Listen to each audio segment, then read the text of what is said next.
अमरावती जिल्हा स्त्री रुग्णालयामध्ये आग लागलेली होती। एसएनसीयू वॉर्डामध्ये पहाटे 3:30 वाजता अग्नितांडव पाहायला मिळालं। यामध्ये 3 नवजात बालकांचा होरपळून मृत्यू झालेला आहे। 4 मुलं जखमी झालेली आहेत तर एकाची प्रकृती गंभीर असल्याचं कळतंय। शॉर्ट सर्किटमुळे आग लागल्याचा प्राथमिक अंदाज आहे। आगीच्या घटनेनं रुग्णालय कर्मचाऱ्यांचीही पळापळ झाली। अमरावती जिल्हा स्त्री रुग्णालयाच्या नवीन इमारतीमधील नवजात शिशु अतिदक्षता विभागामध्ये म्हणजेच एसएनसीयू वॉर्डामध्ये पहाटे आग लागल्याने एकच खळबळ उडाली। या घटनेमध्ये एसएनसीयू मध्ये उपचार सुरू असलेल्या 3 नवजात बालकांचा होरपळून मृत्यू झालेला आहे। इथं 50 ते 60 बालकांवर उपचार सुरू असतात। आग लागल्याचे लक्षात येताच रुग्णालय कर्मचाऱ्यांनी धावपळ करत मुलांना बाहेर काढण्याचा प्रयत्न केला। शॉर्ट सर्किटमुळे आग लागल्याचा प्राथमिक अंदाज आहे।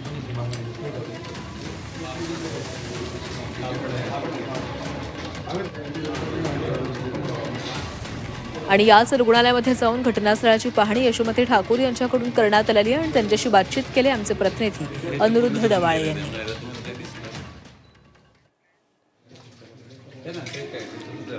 अमरावती जिल्हा स्त्री सामान्य रुग्णालयामध्ये आग लागून 3 बालकांचा होरपळून मृत्यू झालेला आहे आणि या संपूर्ण प्रकाराची पाहणी करण्यासाठी माजी महिला व बाल कल्याण मंत्री यशोमती ठाकूर या ठिकाणी आलेले आहेत। डॉक्टर पवार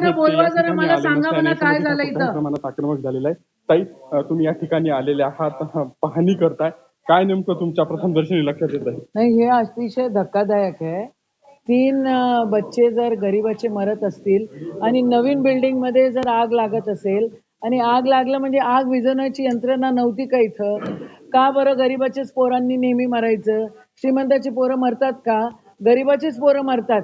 हे जे काही इन्फ्रास्ट्रक्चर याच्यामध्ये जे कोणी जबाबदार असेल त्यांच्यावर कारवाई झाली पाहिजे। एवढी मोठी बिल्डिंग बांधलेली आहे। ही बिल्डिंग ज्या वेळेला आम्ही सत्तेत होतो, मी पालकमंत्री होती, त्यावेळेला याची मंजुरात आवर्जून घेतलेली होती। फंड्स नव्हते, कोविड होता, तरी पण बिल्डिंग त्या ठिकाणी खेचून आणलेली होती। आणि इथे जर आग विझवण्याची यंत्रणा नसेल तर मग हे तर धक्कादायकच आहे ना। 6 लेकरं वाचवले त्या परिचारिकांनी। म्हणजे गरीब बाया बिचाऱ्या रात्रंदिवस ड्युटी करत होत्या। पण मग जर इथल्या डॉक्टर्सनी, इथले यंत्रणा, ऍडमिनिस्ट्रेशननी आग विझवण्याची यंत्रणा जर इथे नसेल म्हणजे हे दुर्लक्षच आहे ना। इन्फ्रामॅन स्वतःला म्हणून घ्यायचं आणि मग इन्फ्रामॅननी या कायद्या नाही घ्यायच्या का?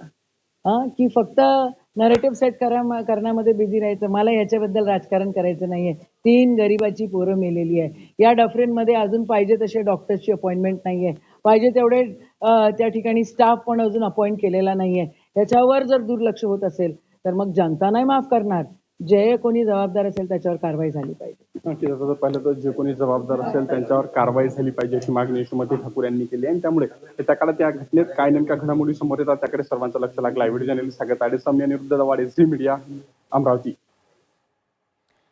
आणि या संदर्भात बोलण्यासाठी आपल्यासोबत आमदार रवी राणा देखील जोडले गेलेले आहेत। रवी राणाची खरं तर ही खूप धक्कादायक अशी घटना, अमरावतीमधलं हे स्त्री जिल्हा रुग्णालय ज्या ठिकाणी ही नवी इमारत होती आणि या इमारतीमध्ये अशी दुर्घटना घडतीये, 3 बालकांचा मृत्यू होतोय। यामध्ये आता कठोरात कठोर कारवाई होणं गरजेचं आहे आणि सोबतच नेमकं काय घडलं होतं, नव्या इमारतीमध्ये अशा प्रकारची दुर्घटना घडलेली आहे, कशा पद्धतीने कारवाई केली जाईल, काय आश्वासन द्याल तुम्ही?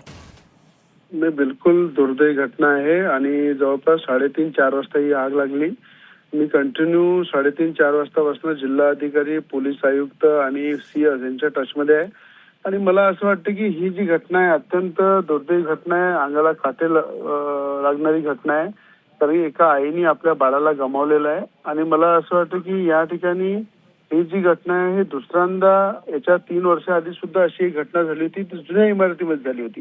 जेव्हा जुन्या इमारतीमध्ये अशी घटना झाली तेव्हा वायर लिकेजमुळं, त्या ठिकाणी इलेक्ट्रिकच्या फॉल्टमुळं, त्या ठिकाणी जुनी इमारत होती त्यामुळं ती शिकस्त झाली होती, म्हणून ही अशा प्रकारे आग लागली होती। म्हणून आम्ही त्या ठिकाणी ताबडतोब नवीन इमारतीसाठी पैसे उपलब्ध करून दिले। स्वतः मुख्यमंत्र्यांनी लक्ष दिलं, मुख्यमंत्री साहेबांनी लक्ष देऊन त्या ठिकाणी पैशाची तरतूद करून दिली, फायर ब्रिगेडचं ऑडिट करून घेतलं आणि मोठ्या प्रमाणात सगळी व्यवस्था करून दिल्यानंतर सुद्धा त्या ठिकाणी जी व्यवस्था तिथे पाहतात त्यांच्या लापरवाहीमुळे जर काही मुलांनी आज आपला जीव गमावलेला आहे, त्या संदर्भात कडक कारवाई झाली पाहिजे।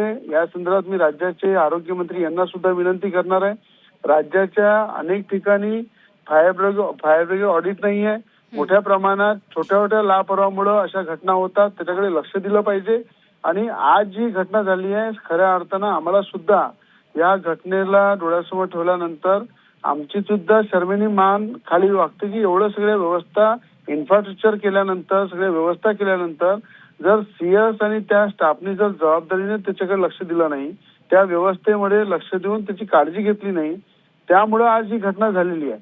म्हणून या घटनेमध्ये जे जे अधिकारी जबाबदार असतील त्यांच्यावर निश्चितच जिल्हा अधिकाऱ्यांना सुद्धा आदेश दिले आहे, याची चौकशी करा आणि जे जे अधिकारी बेजबाबदार असतील त्यांच्यावर कारवाई झाली पाहिजे. आज त्या बालकांना आम्ही वापस आणू शकत नाही, पण ही घटना पूर्ण होऊ नये, अशी राज्यामध्ये कुठे घटना होऊ नये या संदर्भात निश्चित आरोग्य मंत्र्यांना आणि राज्याच्या मुख्यमंत्र्यांना सुद्धा मी विनंती करणार आहे की या संदर्भात कडक कारवाई झाली पाहिजे, कोणी बक्षलं नाही पाहिजे.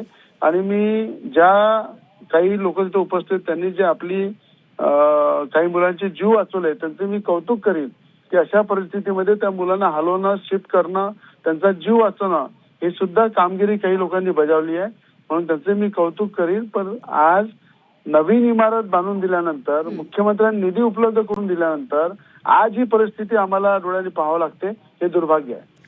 रवी राणाजी, ही जिल्हा सामान्य रुग्णालय यामध्ये खरं तर सर्वसामान्य नागरिक उपचारासाठी येतात, स्त्रिया उपचारासाठी येतात. या बालकांना त्यांच्या कुटुंबियांनी काही दिवस धड हातातही घेतलं नसेल आणि आज ही दुर्घटना ओढावलेली आहे. आपण दुर्घटना घडल्यानंतर त्यांच्यावर कारवाई केली जाईल असं म्हणतो, मात्र त्याआधी या दुर्घटना होणं थांबलं पाहिजे यासाठी उपाययोजना करणं तितकंच गरजेचं आहे ना. म्हणजे रुग्णालयामध्ये जर आग लागली असेल तर ती विझवण्यासाठी यंत्रणा कार्यान्वित आहे की नाही याकडे कोण लक्ष देणार आहे आधी? मी तेच म्हटलं आपल्याला की जुनी इमारत होती, जुन्या इमारतीमध्ये काही फॉल्ट होते, त्या संदर्भात मुख्यमंत्र्यांनी स्वतः त्या ठिकाणी निधी उपलब्ध करून दिल्या. नवीन इमारत आम्ही त्या ठिकाणी बांधली. स्वतः देवेंद्र फडणवीस साहेबांनी भंडाऱ्यामध्ये जी घटना झाली त्याच आधारावर 3 वर्षाआधी जेव्हा अमरावतीमध्ये जुनी इमारत होती त्याच्यावर नवीन इमारतीसाठी पैसे देणं, फायर ब्रिगेड ऑडिट करणं, सगळे इक्विपमेंट त्या ठिकाणी उपलब्ध करून दिलं, हे मुख्यमंत्र्यांनी जातीनं लक्ष देऊन त्या ठिकाणी करून दिलं. पण त्यानंतर त्या व्यवस्थेकडे खालच्या अधिकाऱ्यांनी लक्ष देणे. आज लोकप्रतिनिधी म्हणून मी स्वतः इरविन हॉस्पिटलमध्ये, डफरीन हॉस्पिटलमध्ये अनेक ठिकाणी व्हिजिट देतो. मी मोठ्या प्रमाणात त्या ठिकाणी आमचे अमरावतीचे पालकमंत्री बावनकुळे साहेब हे 10 दिवसांनी त्या ठिकाणी आढावा घेतात प्रत्येक डिपार्टमेंटचा. तेव्हा जर आमच्या डोळ्यासमोर ह्या बाबी आणत नसतील किंवा पुढे अडचणी असतील ते सांगत नसतील तर मला असं वाटतं खालच्या अधिकाऱ्यांची चूक आहे आणि त्या ठिकाणी ही घटना पुन्हा होऊ नये त्याची आम्ही काळजी घेऊच. पण मला असं वाटतं की राज्यामध्ये एक संदेश गेला पाहिजे की ज्यांनी ही लापरवाही केली त्याच्यावर कारवाई झालेली आहे, म्हणून कुठेही अशी दुर्घटना होऊ नये याची आम्ही काळजी घेणार. नक्कीच रवी राणाजी, धन्यवाद दिलेल्या प्रतिक्रियेसाठी.